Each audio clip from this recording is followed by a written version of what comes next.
السلام علیکم۔ یہ بڑی بات ہے کہ محمد رسول اللہ صلی اللہ علیہ وسلم کے بعد جتنے بھی امام شرعی آنے ہیں، جیسے کہ نبی اور انبیاء رسول امام شرعی ہوتے ہیں،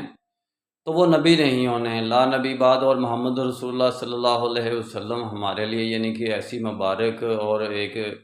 ہمارے لیے ایک ایسا تحفہ ہیں کہ وہ ہمارے لیے اب بھی رسول ہیں، چاہے ان کے خلفاء ہم سلیکشن کریں یا نہ کریں، یا امام شریف بنائیں یا نہ بنائیں، چاہے ہم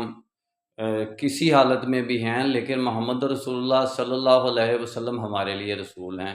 ہم رسول کے ساتھ کیا سلوک کر رہے ہیں، ہم رسول کو پہچانتے ہوئے کہ ہمارے درمیان موجود ہیں بحیثیت رسول، وہی ڈیوٹی ہے ان کی، اور وہی بالکل وہی یعنی کہ رسالت کے پہلو سے تمام قوانین ہمارے اوپر وہی لاگو ہیں جو کہ ان کے موجود ہونے میں تھے۔ تو جب تک ہم یہ تسلیم نہیں کر لیتے، اپنا عقیدہ نہیں بنا لیتے، تو ہم امت وحدت میں نہیں آ سکتی۔ رسول کی شرعی نسبت کے بغیر، جس کو ہم مسلمین کہتے ہیں، جو ابراہیم علیہ السلام سے ہمیں ملی اور محمد رسول اللہ کے ماننے والوں کو، ایمان والوں کو میں ہم بھی شامل ہیں الحمدللہ، ان کو بھی ملی، ہمیں شرعی نسبت ملی ہوئی ہے، اس کی بنیاد پر ہم رسول کی شرعی نسبت کی بنیاد پر ہم یعنی کہ امت وحدت میں بھی آ سکتی ہے، اور وحدت سے آگے خدمت کے درجے پر بھی جا سکتی ہے آپس میں ایک دوسرے کی۔ اس کے بعد خیر کے پہلو پر ہم اپنا امام شرعی کا انتخاب بھی کر سکتے ہیں۔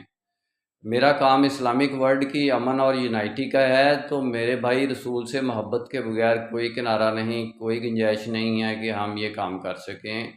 ہم اس قابل نہیں ہیں۔ اور ہمارے لیے کرائیٹیریا جب تک یہ نہیں ہوگا رسول کی محبت کا، تو انشاءاللہ ڈیٹیل میں بات پھر ہوگی۔ نسبت وحدت خدمت خیر کے ساتھ، اللہ حافظ۔